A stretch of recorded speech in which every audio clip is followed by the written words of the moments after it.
Thanks, James. First of all, good afternoon, ladies and gentlemen. Can I say congratulations to your new chairman and vice chairman and your new committee members. Thanks very much for that. We'll look forward to working closely with them. Thank you. I've got a wee bit of sore throat this morning, so bear with me. Trust in Killie. Yeah, Jim's badgered me for quite a bit of time now to be a member, but I'm going to remain totally impartial for the reasons that we have to speak to other investors who are not part of the trust, but as I fully support the trust and the trust members. I think it will be a good thing to have a member of the trust board on the main board of Kilmarnock Football Club.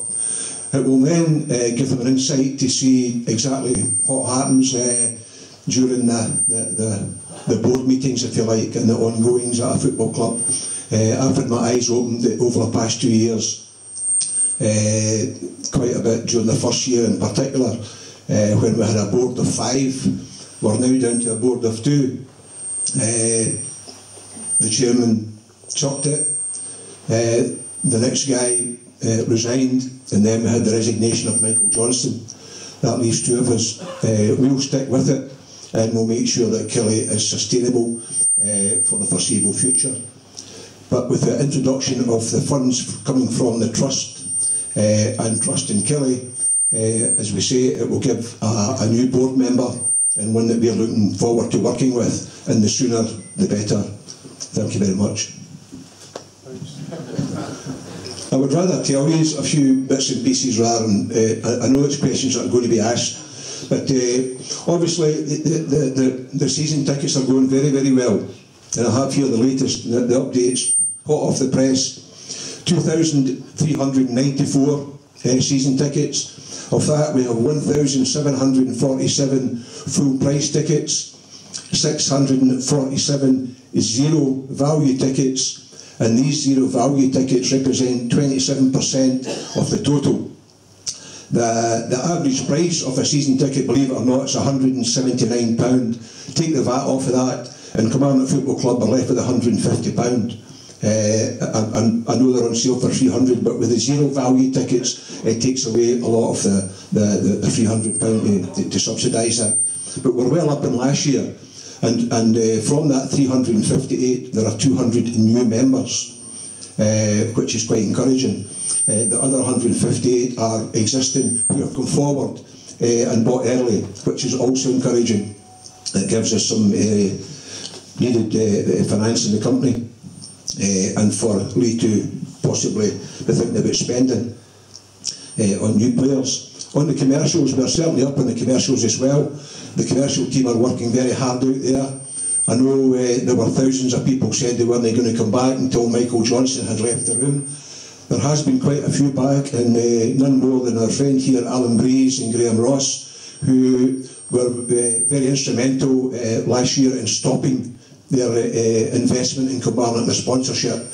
But they did say that once a certain person had left the board of Kilmarnock Football Club that they would reinstate, and they have done so, and thanks very much for that, Alan. We appreciate your finances. On Capital Works, the new hospitality suite that we are about to start should be complete by September, and hopefully sooner. We're having a few problems with the structures just now and getting it past, not the council, but getting it past the structural engineers. But that will happen, and by September it should be complete. But we are also working on Project Brave. I'm quite sure you're all aware of that. We're looking at various premises, and one of these premises, as you all know, is down at Dundonald, at the Olympic Business Park. We require an indoor facility to have a 50 by 30 indoor pitch. We also require an area outside to have car parking and 2 pitches, one a 3G pitch and one a grass pitch for the new youth academy. And that will take place. Obviously it's going to take time for that to happen. It doesn't happen overnight, and it requires a bit of finance as well. So I'll tell you now that you'll still have the 3G pitch at Rugby Park. contrary to a lot of stories that are going about, and that will be there for the foreseeable future until such times as we have other things in place. Going on now to the football strips, which I'm sure you are all quite keen to hear about. The away strip will be on sale on the open day. The new strip will be on sale, fingers crossed, mid-July, and hopefully to coincide with the Ayr United game. That's what I'm meeting with the supplier on Friday, and he has indicated that that's when they'll be on site for sale, hopefully prior to the Ayr United game. So a good opportunity to wear our new strips for Somerset Park and let them see how our boys go about doing things. Again, I'll just say, I've been back to the Trust, the initiative. We certainly do welcome the Trust on board, and hopefully it'll be a mutually agreeable relationship. Thank you very much. I think in times gone past, I've been here 2 years now, and the first manager I was under signed loads and loads of players, and then the next manager comes in and gets rid of all the players, and we're back to square one. So that the club's not really, apart from the youth system, hasn't really got that continuity on the pitch. It's always been a rebuild every single pre-season, and we find ourselves here again where 10 players probably need to sign 10 at least. So it's a complete new rebuild. A lot of them last season were loans, and my worry with loan players is coming to the end of, for instance, last season, the loan players are not worried about, well, some loan players are not worried about relegation if you're down in that bottom six. They're not worried because they're always going back to their parent club. Now, if we can get players here signed 2 years, 3 year deals that in 6 months, a year, they know they're still going to be together, then I think it can only be good for the club going forward and building a team, and it will create more fans coming in if they can relate to the players on the pitch instead of 4 19-year-olds coming up from a big club in England. It sounds good, but nobody really knows anything about them, and then they could be away in 6 months again. So I think it's important that we get a core of players here that's at the right age, right development, but not forgetting the most important thing about the club. The club's philosophy is promoting the youth and giving a pathway from the youth to the first team. Like, we're easily the best club in Scotland at. Firstly, we've signed 2 players that got announced yesterday. At this stage, at the moment, we've agreed with another 5, but they're all in different circumstances. And that's all really I can say for obvious reasons, but we'll be pushing to get at least 4 of them through to get on the flight to go away with us. We realise the importance of the first game that we've got, but I think it's really important not to go out and just get players in, any player in, just so we can go there with a stronger squad just for one game. I think it's really important that we make sure it's the right ones that we get, even if it's after that game. We need to wait. There will be a couple of loans, hopefully a couple of loans, but certainly not as many as last year. We won't have as big a squad as last year, and I think that's the most important thing. But we're going to wait La Manga Thursday. It sounds as if La Manga holiday, it'll be 4 sessions a day. First session starting at 7 o'clock in the morning on the training pitch. Second session at 11 o'clock. Boys will come back up, get their breakfast. 11 o'clock for the second session. Then they'll be in the gym in the afternoon because of the obvious reasons, because of the heat. And then we'll go out again at 6 o'clock at night for the 4th session. So there's only 2 of the days that we won't be doing 4 sessions, but that'll be 3 sessions. So it's going to be really intense work. I think the Ayr game, having been the first game, will increase our pre-season training regime. We'll have 2 weeks, I think it is, of training, and I'm well aware that you're back just now, so it just shows you the with 4 sessions a day they will be coming back fit. Yeah, I think the bulk of the 10 players that I mentioned at the start are, I think 4 or 5 of them under 20s. Ian Wilson's just signed a new deal. We're working in Jack Patterson as well from the youths, but Innes Cameron, who we heard that Derby were going to bid 200,000 I think for him, roughly. And we've managed to persuade him to stay because it's not really chasing the money for a boy his age. He's chasing the opportunity, I think, and that's what this club gives all youngsters. You've got your Frizzels, your Hawkshaws, Greg Taylor, who's scored the winning goal against Brazil, keeps reminding me about it. He's coming back, so I think the youth is massive to the club, and I think probably the next one will be Innes Cameron, but he's coming in first year. This will be his first year full time. I think it's 19 times he was on the substitute bench last season, and he was still at school, so it shows you the opportunity we give to the youngers, and that's the young ones, and that's basically down to Paul McDonald, Paul Di Giacomo, and having a manager that's not scared to put them in, and that's something I'm certainly not. It's not all Graham as well. Will Graham? Yes, sorry, forgot about Will. He came on against Ross County last game of the season.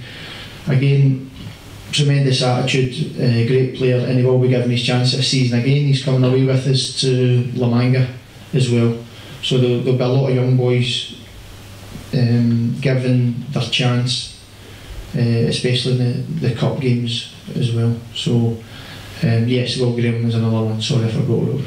You obviously know. I find that a strange one, that it's the press, the newspapers are saying that Jordan Jones was out of contract. I'm sure he's got 2 years left. Jordan Jones has got 2 years left his contract, but in our previous discussions with the board, that we would probably like to offer him another one. He's come on in the last 6 months of the season. There is teams interested in him. There's a lot of interest, a lot of phone calls about him. He get called up for the Northern Ireland squad in the Monday after the last game of the season, but he couldn't train in a 3-day training camp because he's picked up a slight injury. That's why he came off in the last game of the season. So Jordan's very keen to stay, loves the club, and he's really enjoying his football just now. So I spoke to him yesterday, and there's no change in that. I agree with you. I think the Motherwell game, especially first half, is probably the best we've played, and maybe the last 20 minutes of the game as well. Just again, it's the same old story. Individual errors cost us that game. The style of football, I don't want it to change, especially not from that game. I felt from maybe just after Christmas, we changed the style after the previous manager left, and I sat down with Peter and the players and tried to get the best out of the players instead of maybe 1 or 2 out of position. I think in this coming season we'll stick to 4-3-3. Obviously that's player recruitment wise. We need to get the players in to fit this preferred style and system that we'd like to play. Other games, depending on the opposition, we'll change the formation slightly, but it will still be geared towards a 4-3-3. The expectations for this season, yes, I totally agree with you. The club have been fighting off relegation for far too long. The thing that I need to get right, and this is the biggest thing for me, obviously, firstly, player recruitment. But when you're bringing in that many players, you need to get them to gel straight away. especially with the importance of the first game we've got. We want to do well in the cup, and then the league this year with Hibs coming up has made it even more competitive. They've got, I think it's over 20,000 are over season tickets, so therefore they can attract the better player. So it's going to be a tough season, but we've got our first 4 games, home games. If we can get the crowd there, if we can get the signings announced as soon as possible to let the fans know what they're coming to watch, or who they're coming to watch, sorry, then there'll be no stone unturned. We work from the backroom staff to make sure we get a good start to the season. Greg, I spoke to Greg last night. Greg's coming to, I told you this. Greg's coming to La Manga with us. He's still in his operations went really well, and I think you're looking at 3 to 4 months, so that's not good news. But the staff we've got, the team, the camaraderie we're going to have, I think it's important that he comes to La Manga. He can still see the physio, still do his hard work, but I think it's good to keep him in and around the squad, because he's, for the last month or whatever it's been, he's been bedbound. So he's just sitting in. He's getting a little bit depressed, and I'm getting more and more texts and phone calls off him, asking favours. So I think the important thing is that he comes away with us. We do everything right, and he certainly won't be rushed back, but he'll be welcomed back, because he's a magnificent football player. But I think that's the great thing about this club, bringing them through it and playing them, and getting them game time. I think it's so important that going forward we keep bringing them through. We need to keep doing it. Greg Kiltie, the amount of interest in the boy, Ian Wilson, the amount of interest in his Cameron, as I've just said, the clubs coming in. There's teams in England, there's loads of teams in Scotland talking about them that would take them in a heartbeat, but we're keeping progressing them, and I think that's the sort of philosophy of the club, bringing them through, getting them game time, and then when the big boys come in, we don't hold them back. We wish them all the best, and obviously financially it's better for us. For the ones, for my first targets in recruitment, yes, we signed Alan Power. He got announced yesterday. We signed him last week, but he got announced yesterday. He's 29 years old, and Lincoln, his previous club. I don't know if anybody's aware of the cup run. I think it was quarter-finals of the FA Cup, and they played. The last game was Arsenal that put them out, but they beat Burnley, Brighton, and he played in every one of their games, every one of their cup games.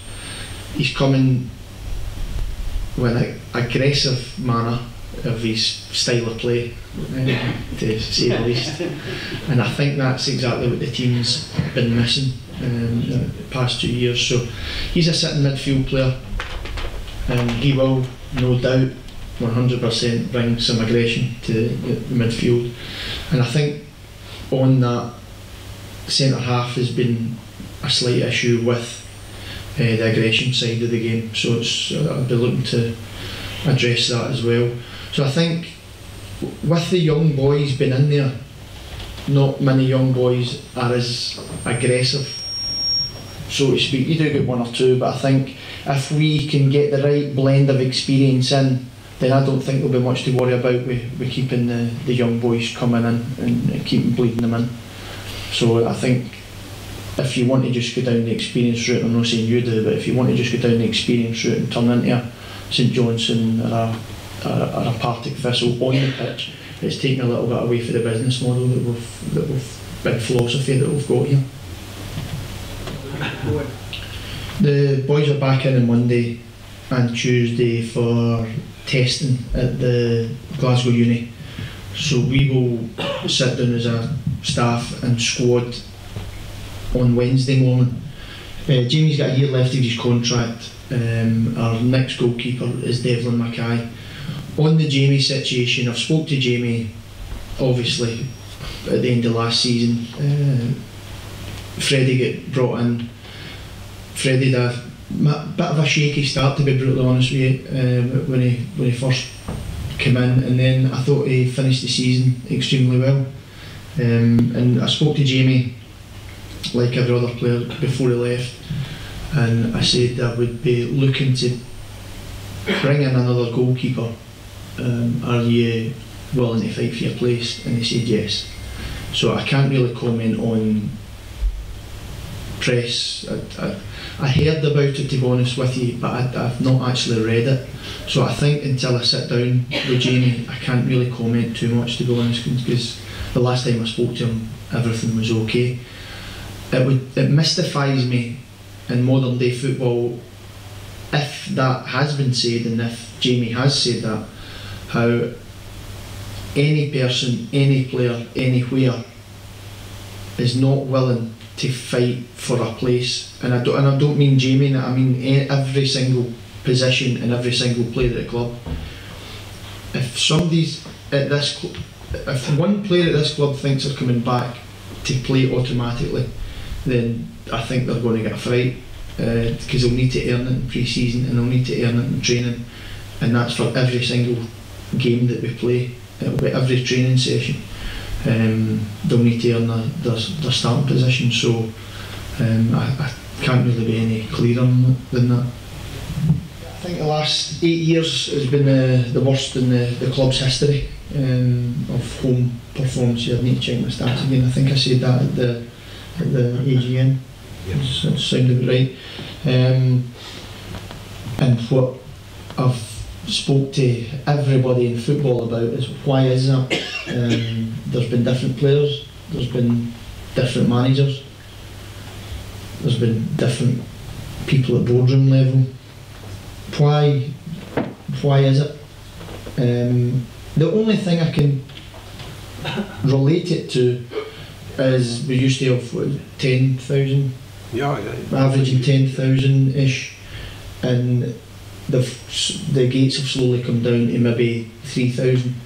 I think I'm trying to put myself in the opposition dressing room, because I've said before, I've came to Rugby Park when I was a player, and it's been daunting. It's quite a hostile atmosphere, whereas of now, the opposition team are walking out the tunnel seeing an 18,000 all-seater stadium, and then when the game starts there's maybe 3,000-4,000 in there. There's no pressure on them, it's no hostile atmosphere, that's the only thing I can honestly relate it to, because if there's nothing really else there as evidence, because it's been different players, different managers and different boardroom level. So it's the only thing that I can say on that. I think if we can bring back a bit of atmosphere, like if you remember the Falkirk game 2 years ago, in fantastic atmosphere, you got the team all of a sudden wins 4-0, and probably the first team to win 4-0 in the last 10 years for a Kilmarnock team at home. So I think that's not a specific stat, but I'm just trying to get my head round it as well. So yes, the emphasis will be on home form. I think that's where you need to pick up your point. You don't let other teams come into your backyard and dominate you, so to speak. So yes, we're well aware of it, and it's something that we'll be doing everything we can to work on. Yes, Paul McDonald's a guy that I've got loads and loads of respect for. He's obviously head of youth. He's been on the bench with me for the games, just to have a bit of an experienced head in there, and I've obviously not got a problem with him. Andy Millen, lovely guy, very hard worker, old school, and I think he's something that the under-20s squad needs. He's a disciplinarian, he's extremely hard working, he's obviously got experience, and he's got an eye for a player, and he's good at training. He's a good manager. So I think the relationship between the three of us is very healthy, and the most important thing is we want player progression, player pathway and player experience to be spot on. Yeah, he had the operation. He missed the last 2 games, I think. Motherwell Ross County. He missed Motherwell Ross County at the end of last season to go and get the operation. He's had it. It's went really well, and he's back. He's been working hard over the summer. So he tells me. I've not seen him. Not bodies like. He said he's feeling really good, and he can go and do the testing Monday, Tuesday. So hopefully, he'll be able to do everything in La Manga, regards to the training camp, and we can come back and hit the ground running. We would love to have more people on the board, but it'll be as when required, or when the right person comes along, with the exception of the trust person who's going to be nominated for the board. As for the chairman's position, we don't seem to talk about that now. We just go on with what work on a daily basis at Kilmarnock Football Club. Don't know if it's important or even legal to have a chairman at a football club, but we tend to just run with what we've got, and quite happy to do that. Daniel Higgins, yes, 19-year-old. Dundee were desperate to keep Daniel and offered him a contract, but through contacts that I've got in the game, they didn't offer him the contract within 60 days to the registered address of the SFA. Therefore, they couldn't get any compensation for him if another team came in. So we've come in, we've nicked Daniel, and he'll be a fantastic signing. It won't necessarily be for right now, although he might have to play the pre-season games and the cup games. He's definitely one for the future. Can play in a number of positions. Still got a little bit to work on in his game. He's gained a little bit of first team experience at Dundee, and he's come through the youth at Celtic Park. So in my opinion, he'll be, in a couple of years to come, a fantastic signing. To start the campaign well, the league season well, you need to give everybody as much game time as possible because of injuries. If you could go and play your strongest team in every one of the cup games, and the cup is based around a pre-season model, but they're only letting you have 3 substitutes, so it doesn't, in my opinion, work at all. So you can go and play every team and play your strongest team, then a couple of days before the first game of the season you get 3 or 4 injuries, and you need to play somebody that's not played at all in pre-season. So the cup has got to be different teams playing to get everybody as much game time as possible. It's not ideal, but it's what can we do? I think the thing I'm trying to do is build a squad big enough of roughly 22 players that if we do get a couple of injuries, then the player that come in his place, which is 2 players per position, the player that come in his place will be good enough to handle it. Since the day of the draw, I've been made well aware, John as well, won't let me forget it, and I actually contemplated bringing the players in earlier, but I don't think it's fair. Obviously the cup games, we're going to, as the last question there, we're going to get treated like pre-season games, but obviously on the hope that they're having the confidence that we will progress. Now we've seen Ayr, we thought, right, okay, we'll still keep going along the same sort of line, and then it's the first game and it's away from home and the phone starts going, and I'm well aware. So that's why usually in pre-season, La Manga, last season we went to La Cala, it was 3 sessions a day and 2 sessions on your down day. So this is the importance that we've seen, that we're going to go to 4 sessions a day and 3 sessions on our down day. And when we come back, we've got the game against Livingston and then that week leading up to their game is going to be like a pre-season week. They're already back training, but it doesn't really matter. We've got better players, so it's just all about getting them gelled, getting them fit, and going to win a game.